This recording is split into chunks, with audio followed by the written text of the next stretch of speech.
અમદાવાદના કૃષ્ણનગર વિસ્તારમાં ગોગા મહારાજના મંદિરમાંથી ધોળા દિવસે લાખોની મત્તાની ચોરી, સીસીટીવી ફૂટેજને આધારે પોલીસ દ્વારા તપાસ શરૂ। અમદાવાદના કૃષ્ણનગર વિસ્તારમાં આવેલ સરદાર ચોક નજીક ગોગા મહારાજ મંદિરમાં ધોળે દિવસે ચોરીની ઘટના પ્રકાશમાં આવી છે।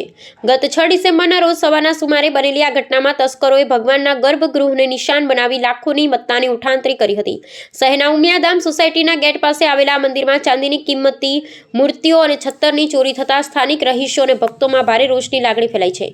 આ બનાવની પ્રાપ્ત વિગતો અનુસાર સોસાયટીના ચેરમેન અશોક કુમાર પટેલે નોંધાવેલી ફરિયાદ મુજબ મંદિરમાંથી અંદાજે ₹1 લાખની કિંમતની ભગવાનની 9 જેટલી ચાંદીની પ્રતિમાઓ અને ₹20,000ની કિંમતના 12 નંગ ચાંદીના છત્તરની ચોરી થઈ છે।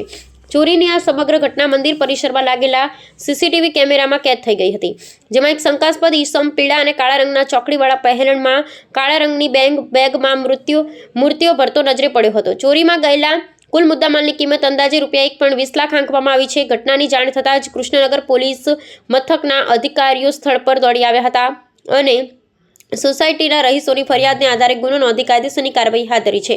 પોલીસે સીસીટીવી ફૂટેજને આધારે શંકાસ્પદ વ્યક્તિની ઓળખ મેળવવા અને તેને ઝડપી પાડવા માટે તપાસના ચક્રો ગતિમાન કર્યા છે। ધોળે દિવસે ધાર્મિક સ્થળ પર થયેલી આ ચોરીને કારણે આસપાસના વિસ્તારમાં સુરક્ષા વ્યવસ્થા સામે પણ સવાલો ઊભા થયા છે।